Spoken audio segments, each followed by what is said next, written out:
দূরের এক জঙ্গলের গ্রামে থাকতো এক ছোট্ট মুরগি।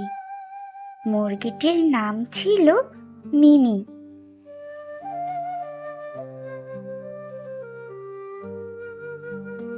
মিমি প্রতিদিনই দেখতো বড় বড় মুরগিগুলো ডিম দিত, আর এইটা দেখে মিমির মনটা খুবই খারাপ হতো, কারণ মিমি ডিম দিতে পারতো না।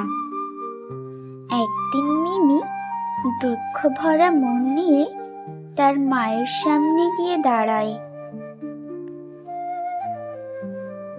কি হয়েছে সোনা আমার, তোর মন খারাপ কেন? মায়ের সামনে এমন মন খারাপ করে দাঁড়িয়ে আছিস যে? তোর মন খারাপ দেখলে মায়ের কি আর ভালো লাগে?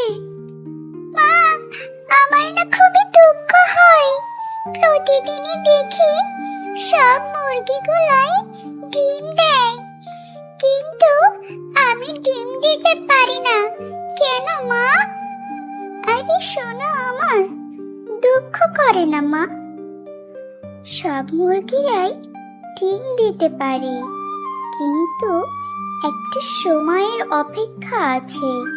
ধৈর্য ধরো, সময় হলে তুমিও সবার মতো ডিম দিতে পারবে।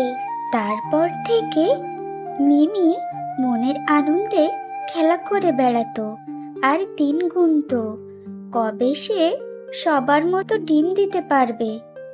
মা বলেছেন আমিও সবার মতো ডিম দিতে পারবো, শুধু ধৈর্য ধরতে আর সঠিক সময়ের জন্য অপেক্ষা করতে।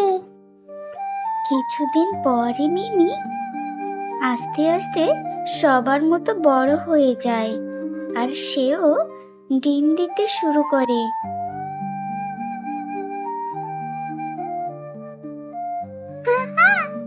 আজ আমি সবার মতো ডিম দিতে পেরেছি। আজ আমার কতই না আনন্দ হচ্ছে।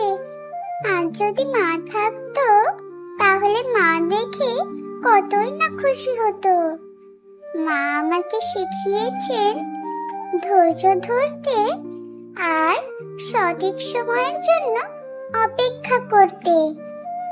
বন্ধুরা, তোমরা আমাদের এমন মজার মজার ভিডিও পেতে এখনই আমাদের চ্যানেলটিকে একটা সাবস্ক্রাইব করে দাও।